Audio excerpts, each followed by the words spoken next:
Welcome to Women Empower Active. It's an initiative started by UR Sportswear to empower women to find their own active adventure. Today we are speaking with Alesha Zappitella, and she is a mixed martial artist, overall amazing person. So excited to get to know her.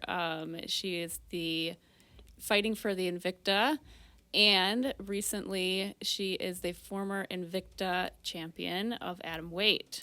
Welcome, Alesha. Thank you for doing this. Thank you for having me on. I'm so excited to be talking about women's empowerment. I feel like my whole life has been about women's empowerment. Yes, well, you're definitely a good example of it. Just what your coach was telling me recently. So this is kind of like the start of your story. Like if there was a movie about Alesha, like how would you start being active? Like how did that happen for you? And then how did you get into MMA fighting? So my story is pretty unique. I grew up in the wrestling room. My brother started wrestling. He's 4 years older than me. So he started wrestling when he was 5. I was always in the practice room, and I either had the choice to like sit down and be coloring and, be quiet and kind of stay over there, or I'd be able to go out and run with the boys and then eventually just start doing takedowns with the boys. And if someone needed a partner, I'd be pulled onto the mat. And it just kind of happened so naturally. Like I learned how to walk and run and then how to take a wrestling shot. So really, I didn't realize that these were things that girls weren't supposed to be doing. I didn't realize that I was the only girl in the room, like, ever, until it was actually pointed out to me. So I just wrestled my entire life. I played other sports. I played softball. I played soccer. I actually quit softball because my softball coach told me that I should quit wrestling and I should do a girls' sport and focus on something like softball. And that I didn't take that well. Maybe I did take it well because I quit and I started wrestling all year round, and then soccer was my fun sport. Eventually, I went to college for wrestling, and college just wasn't for me. I found martial arts, and I absolutely fell in love, and kind of just led me to where I'm at today. Yeah, what school did you go to? First, I went to King University in Bristol, Tennessee, and then I ended up in Eastern Michigan, and that's how I ended up in Michigan. Yeah, cool. So where'd you grow up originally? Canaria, Ohio. Oh, okay. It is a very tiny town in the corner of Ohio, right before you get to Pennsylvania. Most people probably have never heard of it. Yes.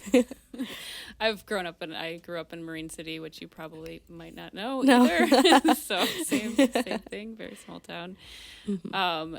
So kind of getting into MMA, like so you're back at Eastern, college wasn't for you. What was the next step? Like, how did you get into like MMA? That's such a different sport. So, Eastern Michigan had an MMA club team. Okay. And I had always watched women fighting on TV, or like just fighting on TV. And then once I saw the women fighting, I was like, oh my God, if these women had wrestling, they would do so much better. And like, so I always had this like thought in the back of my head that if I ever fought, I knew that I could be great.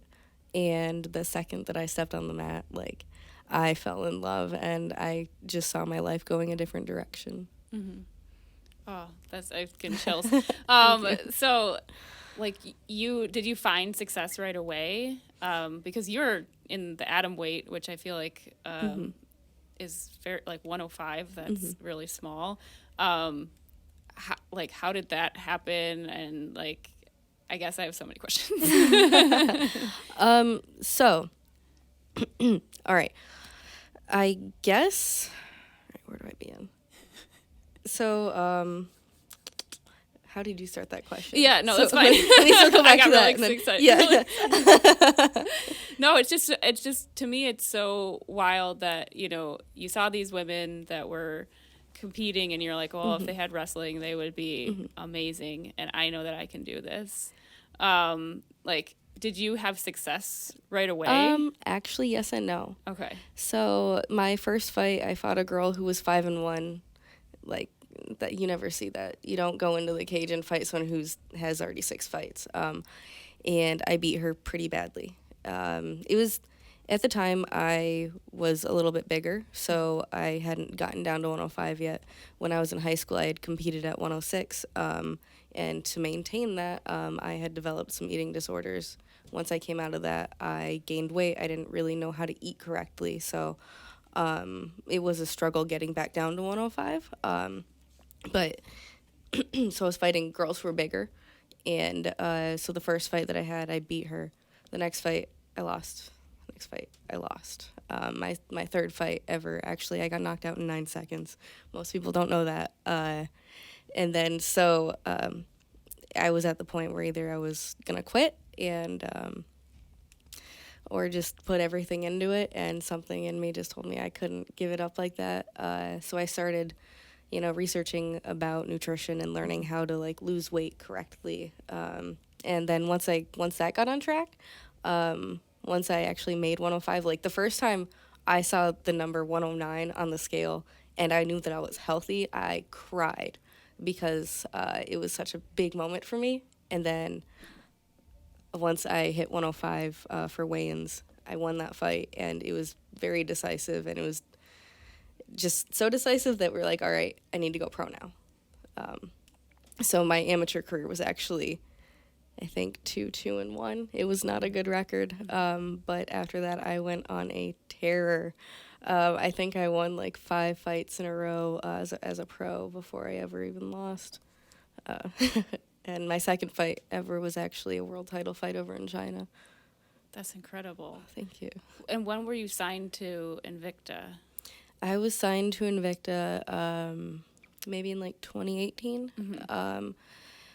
I think I was maybe like 4-0 at the time. Okay. Mm-hmm.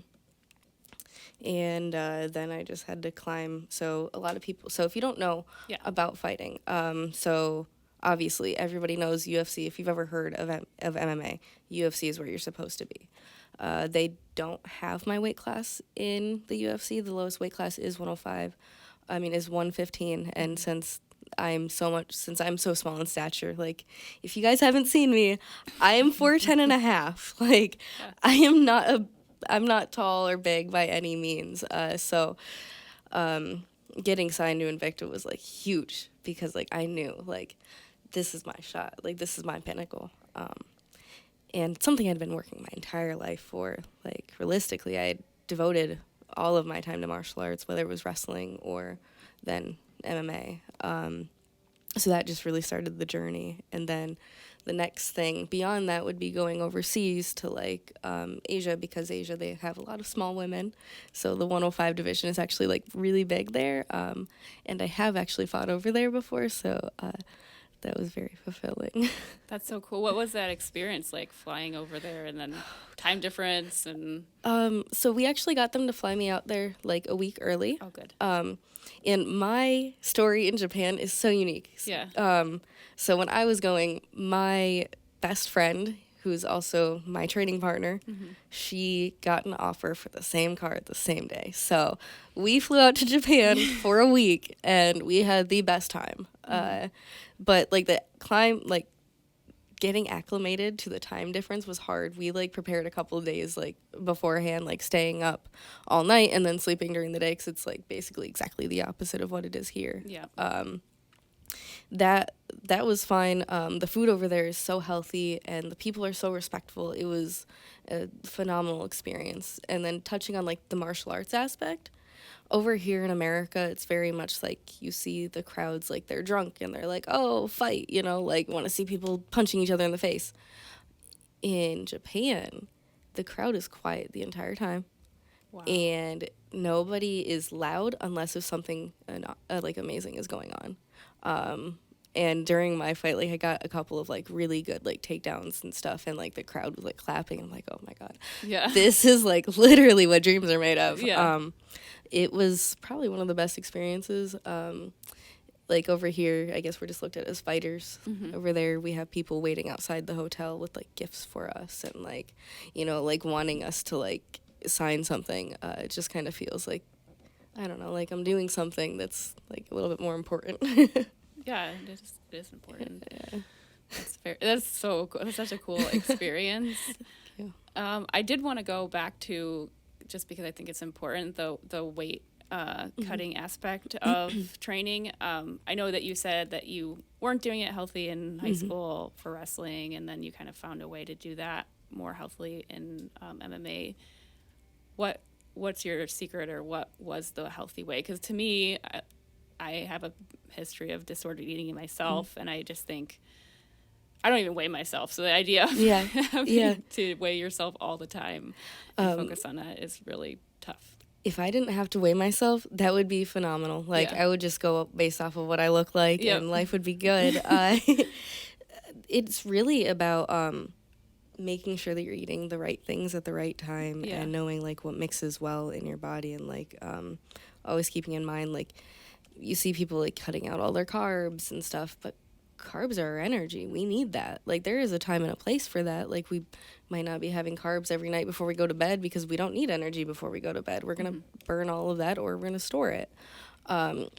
It's really just about making sure that I am feeding my body and that I'm not overeating or making sure that I'm not overeating, you know. But also, it shouldn't be like 3 tiny meals a day. I'll eat like 5 small meals a day. This way I am getting everything I need, and, you know, I'm keeping my energy. But, getting over, like, the eating disorder aspect of it was, like, really hard, especially, like, always growing up and being in the mindset that we need less. Our body actually thrives so much more when you're giving it more and when you're giving it the correct things. People think that it's so hard to eat, like they hear, oh, like, you don't eat gluten. Like, that's crazy. Like, it's actually really easy to stay away from gluten, and it's really easy to stay away from dairy, and these are things that my body just doesn't operate well with. And I challenge anybody out there, take gluten out of your diet for 2 weeks and tell me that you don't feel different, because it makes such a big difference. And then also, like, there is a time and place for sweets. The best time for sweets, you just hit a workout, eat your sweets, it's going to go right into your muscles. That is the perfect time for it. Any other time of the day, you know, special occasions. But, like, I think keeping in mind, you know, people are like, oh, food is fuel. But, like, really, to me, like, that's actually kind of huge, because if my body isn't operating optimally, then I'm not going to be performing or giving the best version of myself to the world around me. Like, even when I'm not practicing or something, I'll be groggy in the world, you know? Yeah, exactly. I am also advocate of not having gluten, so you're speaking my language. I definitely feel a difference. It's hard to describe to people. I was going to ask you, too, are you, like, maintaining, like, a consistent period and all of that at this time? Now, because I'm on birth control.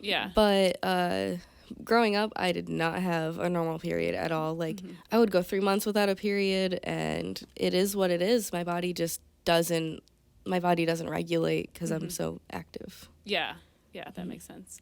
And then another thing that we were going to discuss is, like, throughout our cycle, there's certain times when you retain water. How do you handle that when you're, like, going to take a fight? Do you choose not to take fights if you think it's going to fall on your period? No, mainly because it's very unpredictable. Even though I am on birth control, like, I've had, like, I'll start my weight cut, and, like, the week of my weight cut, I start my period when I'm not supposed to be on my period. But I think it's simply just, like, the stress and everything just kind of kickstarts it. Iron. I don't remember exactly what it is, but it's I drink it. It's like liquid iron. Yes, liquid. Yeah. So that actually helps a lot. Yes. That's very important. I've actually had that too for running. Women athletes in generally have, like, very low ferritin levels. And they don't have actual, for athletes, scale, so you have to be very clear with your doctor when you're going in to say, like, test this. If it's, like, 30s, it needs to be higher. So that's tough. Luckily my nutritionist, she's also a woman. Yeah. And she knows how to help with all of this stuff, you know. Yeah. No, that's really great. Do you have any like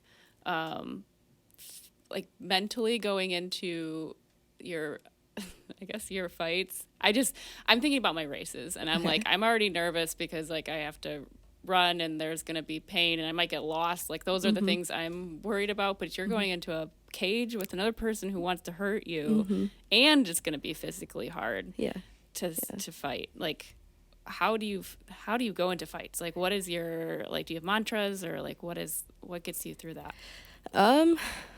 So I actually started fighting because I was a very angry person, and I feel like you find that a lot. And that got me through my first fight really well. After that, I had to find a new way. Meditation and breathing practices. And then I have certain music that I go to that is just like calms me down. Okay. Because the nerves are incredible. Like, I'll be warming up for a fight and like my whole body is heavy and like I feel like I can't like physically do what I'm supposed to be doing, or like mentally like I'm like, why am I here?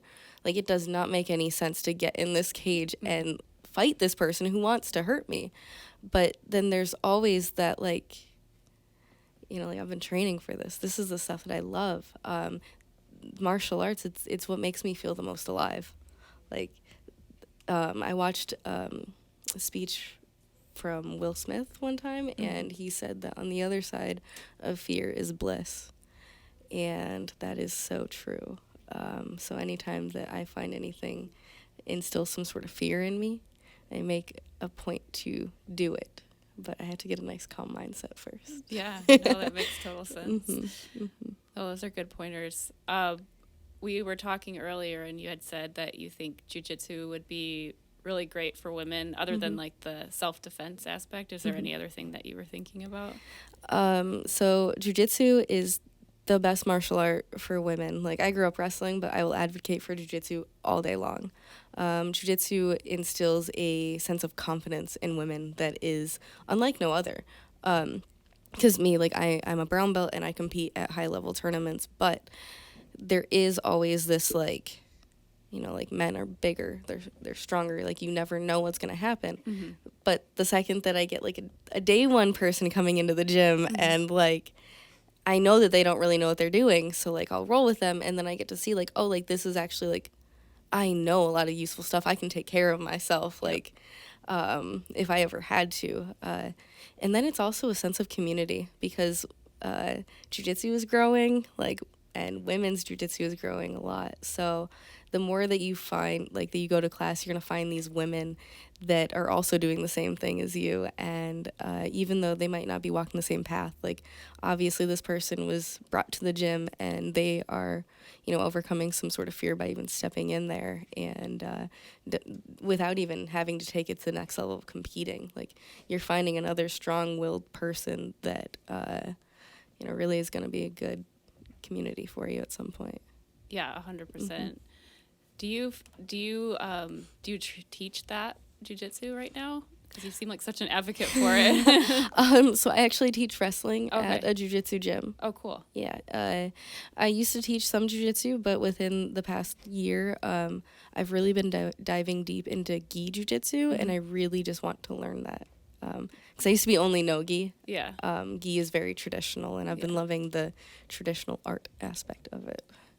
That I know what a gi is, but is there anything else, like, you just wear that garment, or? So you wear that, and there's a lot of different ways that you can choke somebody with the gi. Okay. Yeah, which it is actually comparable, like, out, like, people wear clothes, you know, somebody's wearing a jacket, you can choke them with the jacket, like, yeah, so it is comparable, or, like, it's practical. Yeah, it's like real life application for that type of fighting. Yes, and then it's also just, I feel like it's more of an art form. No-gi is a little less of an art form. I feel like it's more, it's a little more intense. Wow, that's very impressive. So you're getting into that. Is there any other goals that you have for yourself this year that you're looking forward to? So a lot of them are just within the jiu-jitsu realm. I want to get a fight lined up. This month actually marks the I took a year off, so this is actually a year, and now I want to start looking at options for fighting, because I definitely want to get back in the cage. Other than that, I am also a tattoo apprentice, so Cool. I really want to dive deep into that, and right now I'm supporting myself with tattooing, but I would like to make a very good income with tattooing, and I've always been an artist, so I think that's very practical. What kind of like inspires your art? When I'm painting, it's usually just how I'm feeling. It's very internal stuff. I mean, sometimes if I'm traveling, like I'll draw inspiration from stuff around me. Like when I went to Salem, I painted so many witches afterwards.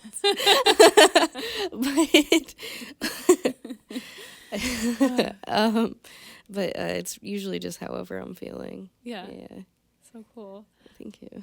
I want to see, maybe afterwards you can show me something. Definitely, yeah. I actually used to have a studio where I sold my art. It was a coffee shop, and they let me put my stuff up there. Yeah. I mean, there was a couple artists, but yeah. That's very cool. Thank you. One question that kind of switching gears, going back to talking about atom weight. I feel like you're a very petite and small woman. Yes. Do you feel sometimes that you're not taken seriously because of that reason? Oh, so often. Yeah. So often. I feel like there's not really a place in the world for women of my stature, but I'm making a place for women of my stature. Yeah, I think that a lot of the time I'm not really taking that seriously because, I'm at one time was the best in the world, but I'm the best in the world at the smallest in the world. Yeah. So, I guess, and also because I am a woman, it is kind of like looked at as like, it's not that big of a deal. Yep. Especially since I fight for Invicta, and people who don't really know the realm or don't know the sport be like, oh, but you didn't win a UFC title. Like, I can't. If I could, I would. Yeah. If it's available to me, right? Yes. Do that. Yes. And then you did try to go up to 115, right? Yeah. And so I did try to go to 115. A couple years ago, I was fighting. Like I would fight. It was like fight camp after fight camp after fight camp, and I was lifting a lot, and I started gaining weight. And but I was like solid. So I thought that it would just be better if I just went up in weight, where I naturally walked. And I did really well. I didn't win my fight, but I did very well. My first fight at 115 was a title fight, and it was 1-1, and then the doctor stopped it between rounds. So, I mean, 1-1, she won one round, I won one round. Yeah.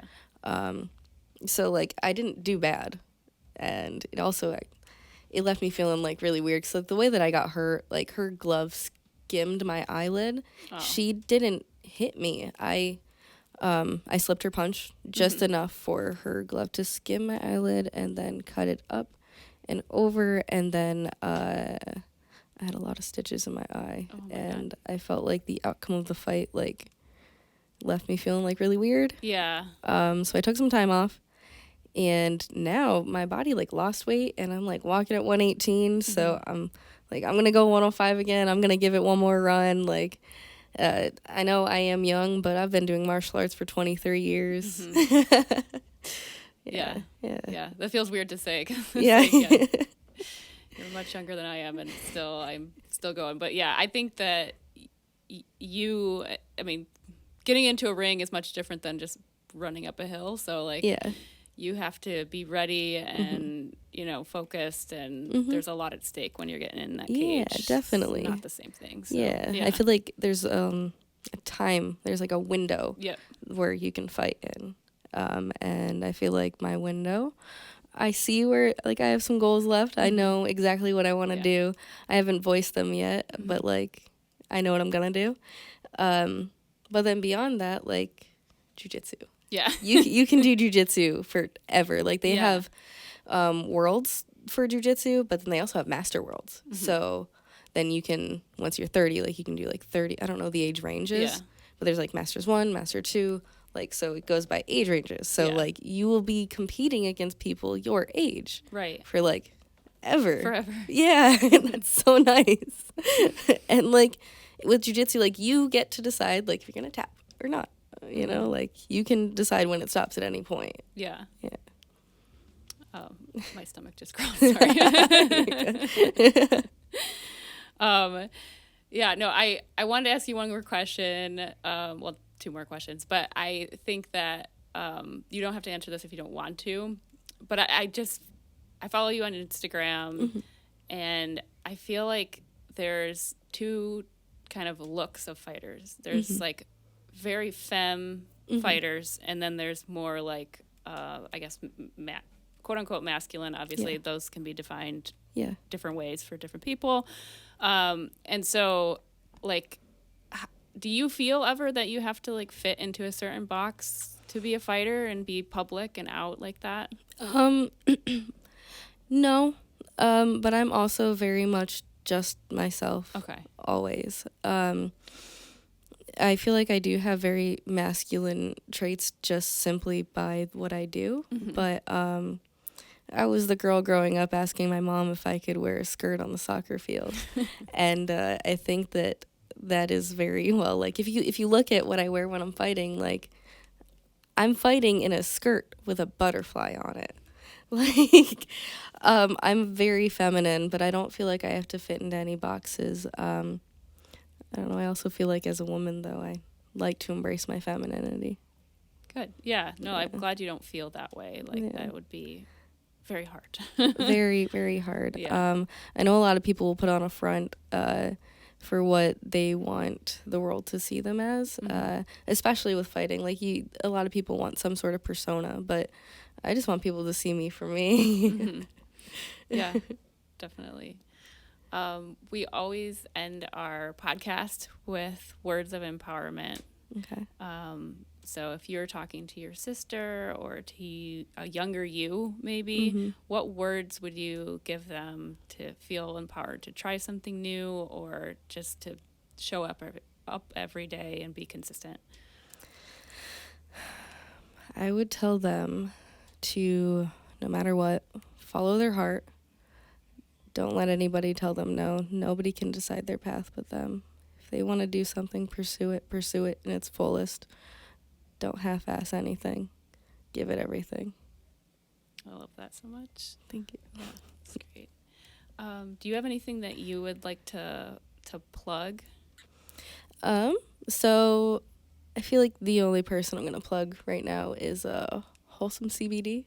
Okay. They are one of my biggest sponsors. Cool. They are right down, they're local in Michigan. All of their stuff is very organic. It's made in-house. I actually last week messed up my elbow a little bit. I went out into the car, I put some CBD on it, and it felt good.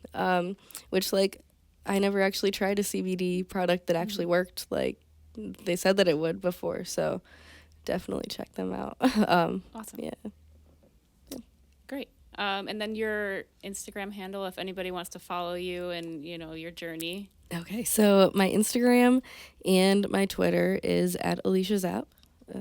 Yeah. Cool. You have anything else that you want? Is there anything that I didn't ask you that you wanted to say at all?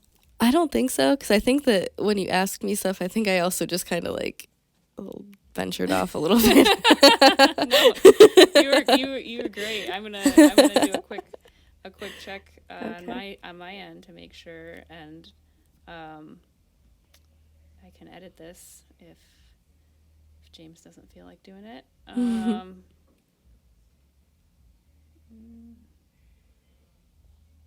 No, I think you answered everything that I had. It's been great getting to know you, and I hope to know you more. I'm excited to follow you and see your journey. Yeah, thank you. Yeah, you're very inspiring.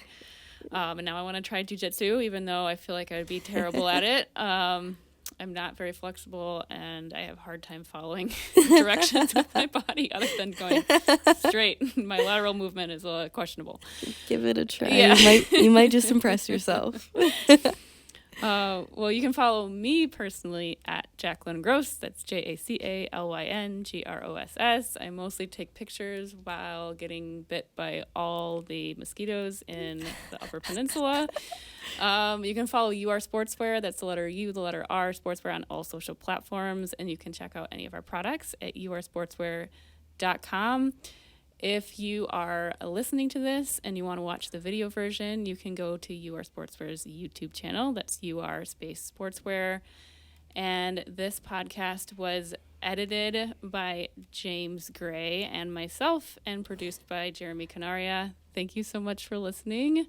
And thank you for listening to this episode with Alesha. And I just think it's going to inspire so many more people to try jiu-jitsu. So thank you so much. Of course. Thank you.